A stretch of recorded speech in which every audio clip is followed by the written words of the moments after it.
Hi guys, today I am going to pull together a handful of different things that you should work on and keep in mind if you want to have a more polished sound and performance. There will be a vocal exercise to help smooth out your register transitions. There will be a song practice tool to help you nail your pitches more. And there'll be another tool that you can use to reset yourself when you're live performing on stage and something goes awry and you start to lose your mind to get you back into what you're doing. A couple of things on this list might either surprise you or maybe you just haven't been considering them. So hang out with me for a few minutes, and if you feel like I've gotten it wrong or you don't get something I suggest or you think I left something out, let me know in the comments. By the way, I'm Judy Fine. I created the Singer Athlete Workout Program. That's my online singing course. I'm also an artist development coach, and I have a program called Hobbyist to Gigging Singer. You can check both of those out at onlinewithjudyfine.com. And don't forget, if you enjoy this video, please like it and subscribe to my channel. Have you ever noticed that some people who are very incompetent in whatever they do in the world also do really well? That's because they are so confident, they exude such confidence that other people believe they are good at what they do. Now, I'm not suggesting to be a bad singer and just be confident anyway and then hope to do well. I'm saying that building your confidence is an important part of becoming a better singer. What most singers don't recognize is there are two kinds of confidence. One is what I call lowercase c confidence. That is confidence in your skill set, your knowledge set, or maybe your attributes.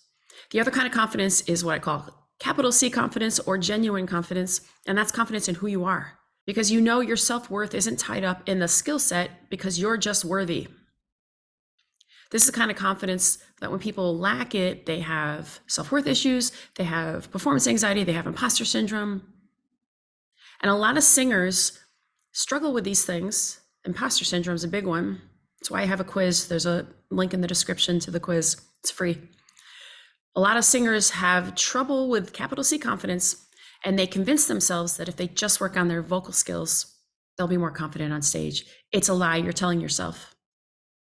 Because the lack of vocal skills isn't the real reason that you're not confident on stage. You have to attack that confidence directly. When you start to develop that confidence, your singing will improve exponentially. Why? Because a person with capital C confidence can take constructive criticism without it crushing them and then benefit from it. A person with capital C confidence will do an exercise that's new, it won't go well, and they'll still go back the next day and try it again, and the next week and try it again. Not being able to execute that exercise doesn't crush their soul because their confidence is not tied to any skill set. So for your singing skills, being more confident will help you get better faster.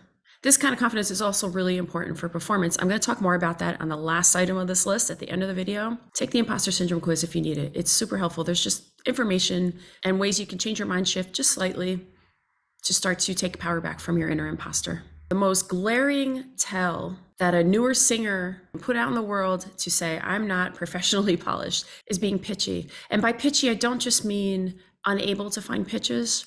Side note, if you struggle to find pitches, you need to work on that.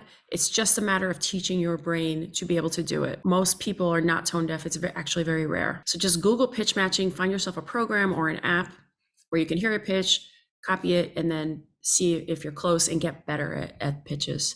But aside from that, if you're already someone who can find pitches, but you're lazy about it, and a lot of singers are and they don't know it, they don't realize it, it's a sign that you're not a pro polished singer. Pro polished singers come right in on a pitch, and then they stay solidly with focus on that pitch until it's over. Another side note, I'm not telling you you can never scoop into a pitch. Sometimes that's stylistically appropriate, but you want to have the ability to nail your pitches from the moment you sing a word. And then if you're going to scoop, it's an artistic choice. So I have a practice technique for you from an old video that you can apply to any song. So first, I'm just going to let you listen to a snippet of the song, and I'm going to apologize in advance. This is another video from when I was living full-time in an RV. The lighting and quality is awful. I look kind of like a vampire, but try to get past that and just benefit from the content. So the song that I'm working on with my student is called I Know Him So Well. It's from the musical Chess, and it is a perfect song to practice this sort of direct, clean, clear, focused pitches. Okay, so I'm going to just share my screen and play a little snippet of it for you. so you can hear what we're working with if you don't know the song. And we're going to just work with one small aspect of this little bit of playing for you. Nothing is so good it lasts eternally. Perfect situations must go wrong,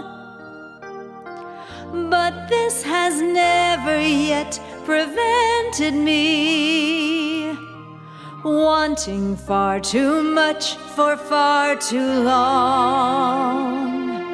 So as you can see, or as you can hear, that singer is always coming right in on the correct pitch, and she's basically staying on that pitch until she moves to the next word. So for this exercise, you're going to slow down the music, and you can do this in any song, so that you can practice each note with a gap, a space in between, so you can practice coming in right on that note. Why? When you sing any note, your vocal folds set up a certain way. We're going to pretend these are vocal folds. They set up in a certain way, and how they set up to create a pitch is determined by your intention, what you tell your vocal folds to do with your intention. If you don't know exactly what pitch to intend, your vocal folds don't know how to set up to create that pitch. So what happens is they make a kind of approximation. You sing, you hear that you're not on the note, and you make an adjustment, and your vocal folds then have better information to nail that pitch. This is why so many newer singers scoop. They come in too low, and then they find the note after they've started singing. If you want to sing like a pro, you have to be able to hear the note in your head before you sing it and come right in on it. So now I'm going to give you 2 ways that you can slow down the notes of a difficult part of a song so that you can put spaces between every 2 notes, and you can practice thinking about the pitch and coming right in on it. Don't worry if you don't master it the first time. Just keep coming back to it. Teach your brain how to do it. Let's skip all the repeats now.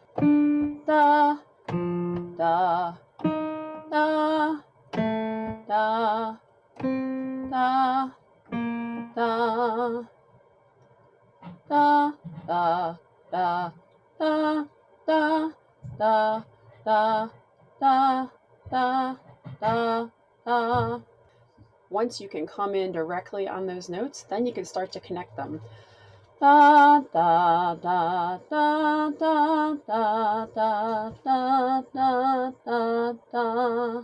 The hardest part of this exercise for some of you will be finding the notes on a piano. Anybody who wants to be a great singer and wants great singing to be a part of your life, whether it's career or not. I can't emphasize too much how important having a little facility with a piano and a little understanding of music theory is. Okay, that's the first method, and I stand by that advice to learn a little bit about a piano or a keyboard so that you can use it as a tool to help you be a better singer. But if you're like, no way, Judy, that's never going to happen, here's another way you could do it.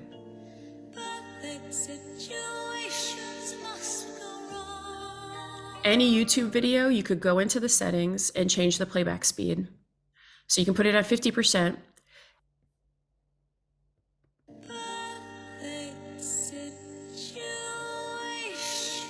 So there's a little degradation of sound, but you could sing each note, putting a space between every 2 notes so that you could practice coming in exactly on that pitch. Then as you get better at it, you can try to connect the notes. You can speed up to 75%, and then you can go back to normal speed. You get the idea. But practice hearing the pitch in your head before you sing it. That's what pros do. So many singers see having to go into their head voice as a kind of failure, and it's not a failure. And don't be mean to your head voice. If your head voice needs to be more developed, work on your head voice, but don't be ashamed of it. It's another great artistic tool.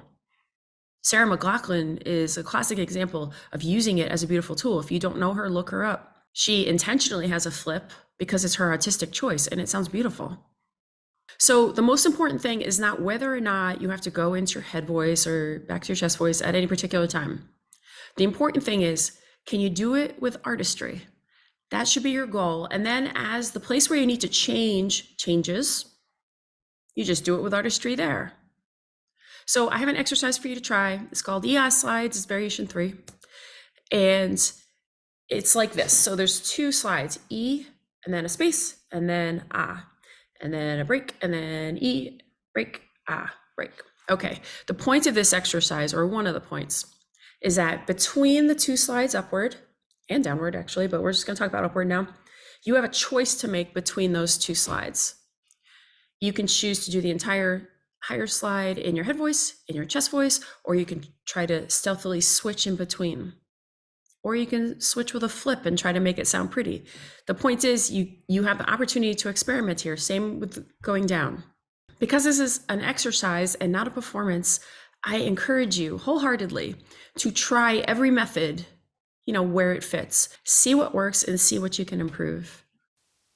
Here we go. Nice big ribs, relaxed cheeks, relaxed upper lip, and E, ah, E,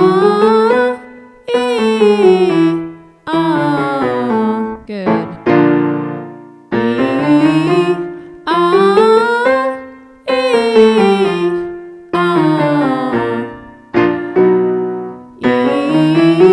E, ah, E, ah.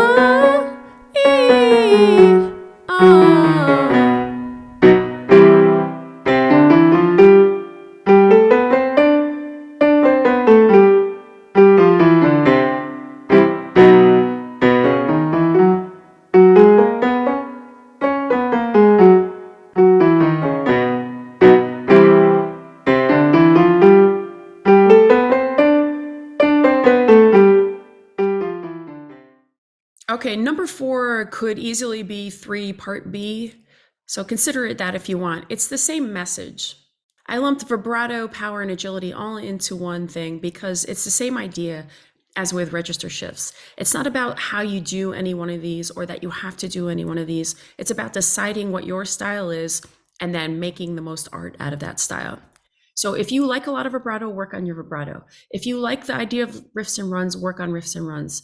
Work on power, whatever it is that you want to do. I have other videos you can check out. Suzanne Vega. For some of you younger folks, you might not know who she is, but she has had a long and successful career as a singer and a songwriter. She does not have a lot of power. She does not use a lot of vibrato. She does not do riffs and runs. But she is herself. She knows who she is. She crafts songs that are very artistic. She delivers them very artistically. And the cool thing about her not using lots of riffs and runs and vibrato, whatever, when I hear a Suzanne Vega song, even if I don't know the song, I know it's her. And that is a feature. So I'm just trying to illustrate the point that you don't have to sing a particular way. Decide what is you and then do it fantastically. Is that a word? So a while back, a student asked me once, what songs should I sing? And this set off the whole confidence coach in me. And I made this short video just to chat about my answer. So I'm just going to share a little bit of that with you. It's another video from when I lived in an RV. The lighting's terrible. I apologize. It is what it is. Okay, let's talk first about the question that this student asked me, which I already told you. It was, how do I know what songs I should sing? There's so many ways and so many reasons that I don't like this question. And not because she asked a question she shouldn't have asked. That was a genuine question she had. But because I don't want you to think that way. First of all, it assumes a kind of finality to a person's singing ability, right? There's a little bit of a, even though she didn't say it, of a what will I always be destined to sing? What am I only capable of ever singing?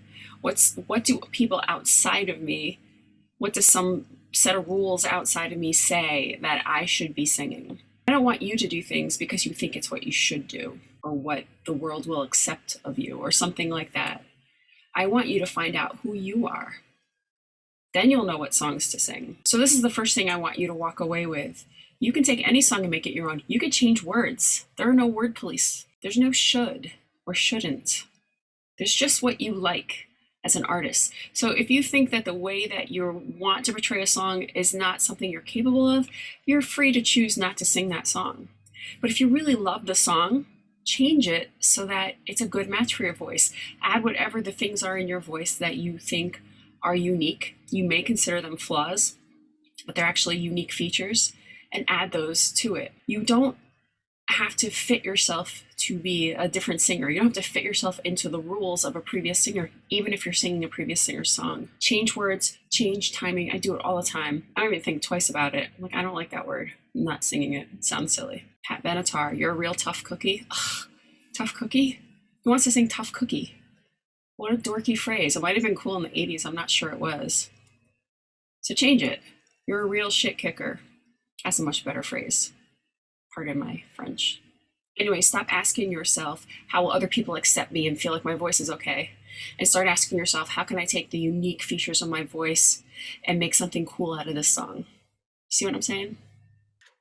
I like to tell my students about a time years ago when Christina Aguilera sang the national anthem at a Super Bowl and she screwed up the words. And I'm not sharing this and laughing because I'm hating on Christina Aguilera. She's an awesome singer. I am sharing this and I tell my students about it because she's human and so are we. And so, Christina Aguilera is one of those stories where from a young age, she was, cultivated to be a singer. She had coaching and experiences that most of us will never have, and we won't have her career. But she's still just another human. Professionals don't avoid mistakes. We all make mistakes. You might make less when you're a pro, but really when you're a pro, what you learn to do is sort of hide them or just go on despite them, or turn a mistake into a way to connect with your audience. Like, okay, guys, let's bring it around again to this verse and we'll see if I can do the lyrics correct this time, or whatever, make your audience laugh. Newbies tend to kind of freak out when a mistake happens or the prospect of a mistake, and they just can't let it go. I'm going to die alone with 14 cats now, or whatever. You're not going to die alone with 14 cats. You're just going to learn how to roll with your mistakes like Christina Aguilera did. If you weren't singing along with her, you might not have even noticed that she screwed up the lyrics. I'm going to teach you a really simple tool. And this is a performance tool, but it's also a practice tool. It's a kind of technique reset tool. I call it a forte check-in. Forte is a dynamic marking in music. It means loud. It means louder than other things in that song. It's relational, but anyway, it means loud. So here's the breakdown of forte, okay?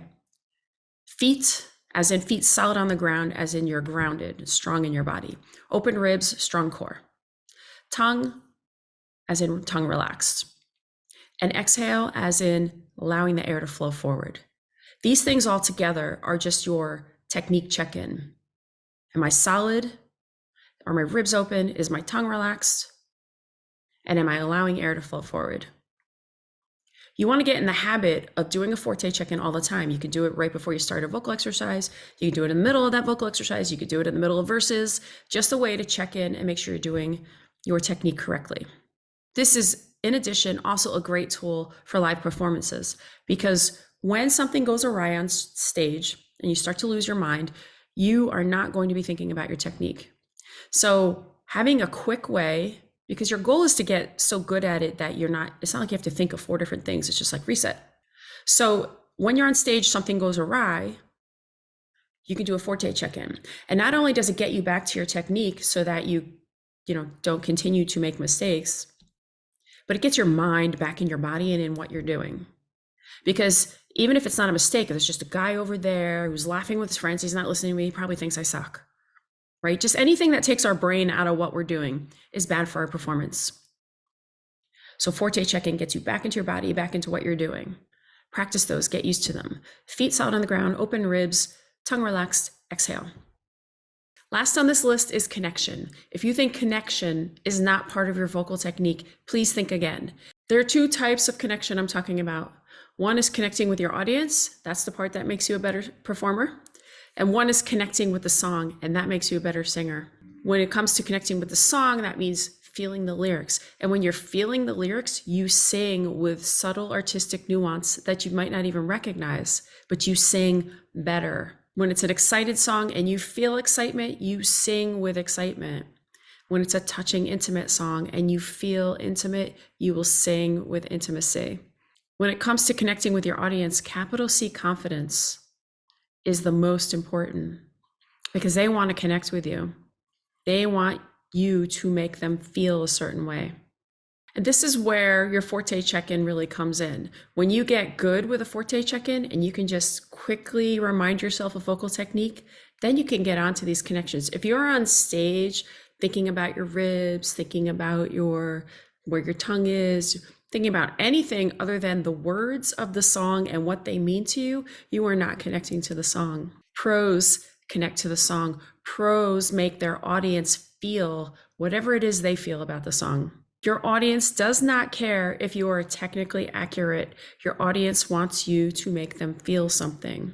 If you are not making connecting with your songs part of your practice routine and imagining connecting with an imaginary audience part of your practice routine, you are not practicing in a complete way. But that's an easy problem to fix because you can just start doing that now. You can do it. And it's fun. It's way fun.